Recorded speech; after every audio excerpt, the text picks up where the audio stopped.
So you've ended up in a lucid dream, but you don't like the place you've ended up and you want to be somewhere completely different. How do you travel and get around in a lucid dream? Let's find out.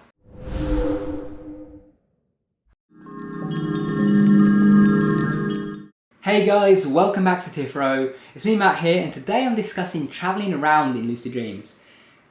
Someone was asking me about teleportation in lucid dreams, and I actually don't have any experience with that. I've never tried to teleport in a lucid dream as far as I can remember. I may have tried it at some point and just not succeeded, but it seems to me a really more difficult way of going about something that could be a bit easier.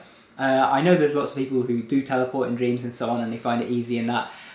But to me it seems like a way of kind of overcomplicating something that can be a bit easier. Because the way that dreams work, to make something very, very easy to do, you need to make it more and more believable and, less of a kind of shock to your system. So it's more easy to believe that, say, a location is on the other side of a door or around the corner or something than it is to kind of will yourself to disappear and appear there. So it makes things easier by doing things this way, and that's why I prefer to do things this way. But who knows, maybe I'll experiment with teleportation and decide that it's better. Maybe you have experience with that and decide that it's better. But I'm just going to talk about several methods that you can use today to get around. So the first method that I want to share with you is the spinning technique. Now this is often talked about as a trick to stabilize your dreams, but what it actually normally does, at least for me and for a lot of other people, is rather than actually stabilizing the current dream, it's more that it kind of ends that dream but allows you to create another. So this is perfect if you just don't like the place that you're at and you want to go someplace else. Now if you're good at imagining things and controlling your dreams in that way, you can just imagine a new location and end up there. But if you're not, then you'll just end up somewhere random. So this isn't quite as direct as some of the other methods, if you don't know how to imagine yourself into a new dream. But basically, all you do is you start spinning around in a circle on the spot, and you do it as fast as you can until suddenly you find the dream just starts to kind of fade away. And you're going to find yourself in this kind of black void. Don't make the mistake of believing that you've woken up. You haven't. You're actually asleep in bed still. As long as you don't open your eyes, you won't wake up. Now, if you open your eyes, you will actually wake up at this point. So keep them closed. And just watch the blackness of your eyes. Watch that black void that you're in.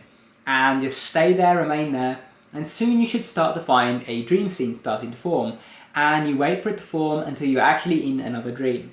The alternative way that you can do this is if you're experienced with wild and you know how to kind of create a dream scene of your own, then you can just start visualizing the place that you want to go from that blackness and just start imagining it and really concentrating on what it will be like to be there, what it would be like to touch things there, what it would be like to see things there, to smell things, to taste things, and so on. And start doing that until you start to see that dream scene forming, and once again, you soon end up there. The next method is the door technique. Basically, what you do is you imagine that the place that you want to go to is on the other side of a door. This is obviously more direct, when you actually visualize the scene that you want to go to, it's like that because you're choosing a specific scene, although you can just imagine it's going to be someplace random if that's what you want to do. But normally you just imagine it's going to be a particular place. Say you want to go to the pyramids in Egypt. So you're in your house, you're stuck in your house, and obviously, it's going to be a bit hard to get to Egypt from your house. You can fly there or whatever, but it still might take some time, or you might not get there, you might end up someplace else.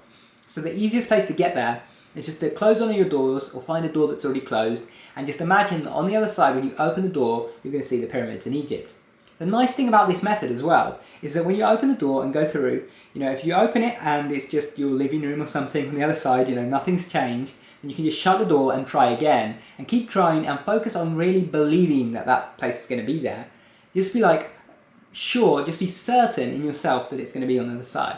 And then when you open the door, you should find yourself there. You can just step through, and you might turn around and find that the door's gone and you're just in the middle of the place. Or you might find there's just a door just floating in the middle of nowhere that you came out of. Either way, you're at your destination.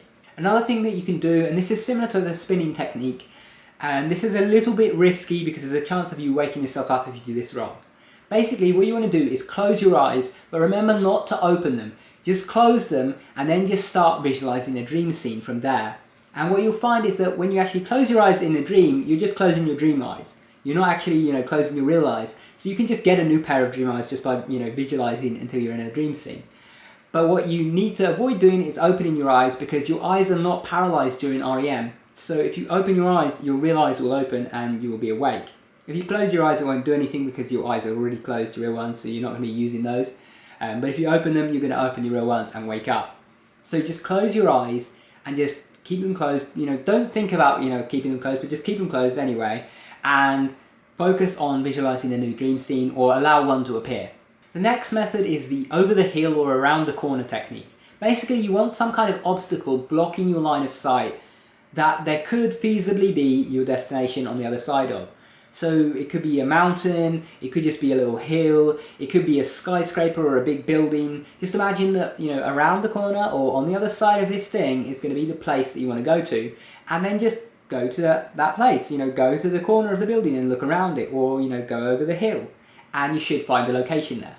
Another trick you can use is the old trick that I use with dream characters, where I basically use kind of Jedi mind tricks. I tell them something in a certain way to make them carry out instructions. And one of the things that you can do this for is getting to someplace. You can go up to a dream character and you can say something like, "Oh yeah, you were going to show me the pyramids in Egypt. You said they were around here somewhere. Can you take me to them?" And if they actually go along with it, they'll usually, take you around a corner or two, and there you'll be at the pyramids in Egypt, even though you were in the middle of New York or whatever before. Another thing you can try doing is just saying the name of the location in your mind, in the dream, and just asking the dream to actually take you there. Now, this doesn't always work, but if it does work, it's sometimes one of the easiest ones to do, so it's worth a try anyway, and you can always move on to other techniques if it doesn't.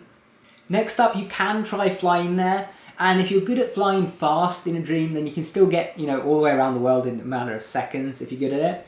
And the other thing is, when you're actually flying fast, sometimes the terrain moves so quickly, beneath you that you can't really see where you are. So what you can imagine is just that, you've flown across the world already and you're already there. So just get up and fly normally. Now I am actually going to be making a video this week all about how to fly, or you can check out my dream control video about that. So do check that out if you don't know how to fly anyway. But basically, fly in the air and start zooming off in one particular direction, and just imagine that, soon you're going to be above the place, and just fly for like 30 seconds or so, and then after that just say, "Okay, I'm here," look down, and hopefully you'll be at the destination. Now, if you just want to be in a particular location and you haven't even started dreaming yet, you're doing, say, wild, then this is a great chance to actually visualize that scene. It's actually pretty easy once you get the hang of it to actually go into a scene that you visualized. Just keep imagining what it looks like in your head. Just keep imagining it while you're doing wild, and you'll usually notice that the images that start to kind of transform into the thing that you are imagining. So you might imagine, the pyramids in Egypt in your head. You're just visualizing it. And you start to see a scene form, and it might be like some cars going along the road or something, but you can see like a pyramid in the background, or you can see there's like sand everywhere. And then, another image comes up, and it's like a boat, but the boat is going through the desert. Another image comes up, and it's like a person, but the person looks like a sphinx or something. Like, it will seem to be related to what you were visualizing a lot of the time. And you just wait for these images to start to become more and more real, and you keep imagining the pyramids, the place you want to be, whatever that place is. And at that point, you're going to start to actually see probably this place come to life. And if not this place, then somewhere very close to it or resembling it a lot. And then you're going to be able to enter into that dream. Anyway, thank you guys for watching. I hope you guys have enjoyed this video. If you have, remember to subscribe up there for more. And also, if you haven't already, you should definitely check out my Advanced Lucidity course, which I'll put a link to there.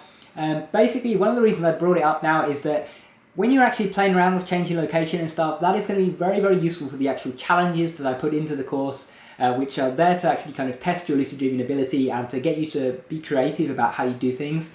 So you might actually enjoy the challenges at the end of that course if you've found this video helpful and you actually want to put it to practice. So anyway, check that out. Thank you guys for watching. Take care.